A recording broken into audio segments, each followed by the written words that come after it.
梁子穎議員。代理主席，我感謝李梓敬議員提出動議優化白石角交通網絡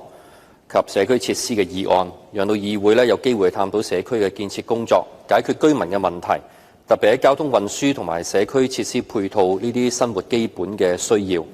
工聯會新界東團隊一直都係關注新界東各區嘅發展，尤其是係馬鞍山嘅北面同埋科學園附近一帶屋苑相繼落成，人口不斷上升，新社區對交通配套嘅需求以及社區設施嘅建設，都係新搬入嘅居民十分關注嘅議題。人口增加對於附近社區嘅設施同埋配套都造成壓力，整個社區嘅運作都需要有一套整全嘅策略部署同埋改善，先能夠建設美好嘅家園，為居民帶嚟安全感、獲得感同埋幸福感。去年工聯會係全力支持沙田 T4 主幹路嘅工程建設，關注新界環迴公路大埔公路沙田段嘅工程進度，並且特別關注大老山公路 T6 橋由雙線雙程擴闊為三線雙程工程嘅進度。去年工聯會已經超前工作，約見咗路政署表達 T6 橋嘅改善工程係需要進一步處理嘅地方，就係研究改善澤祥街、瑞祥街、科學園路同埋創新路嘅路口佈局，以提升車輛嘅流量同埋舒緩白石角嘅交通擠塞情況。所以我嘅修正案內容就係優化白石角交通網絡中一個重點嘅工作。現時科學園白石角居民要去東鐵線大學站轉乘鐵路或者其他交通工具都必須要經過係創新路路口啦、科學園路與澤祥街兩個迴旋處嘅路口，行車受到迴旋處嘅流量同埋速度嚴重影響，大大增加到路程嘅時間，情況係極不理想。另外，如果係駕車人士，就一定要經過創新路路口、科學園路與瑞祥街嘅迴旋處路口，先能夠上到 T6 橋往九龍方向。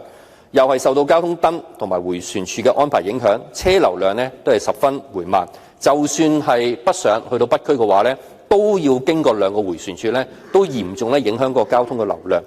雖然居民仲可以係以創新路北面嘅迴旋處出口去進入新界環迴公路、吐露港公路，但係喺繁忙時間都係出現擠塞嘅情況，路口設計未能應付現時車流量嘅需要。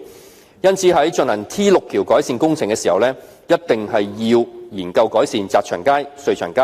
科學園路同埋創新路嘅路口佈局，先能夠真正解決呢一區路面交通嘅擠塞情況。希望各位議員都能夠支持我嘅修正案。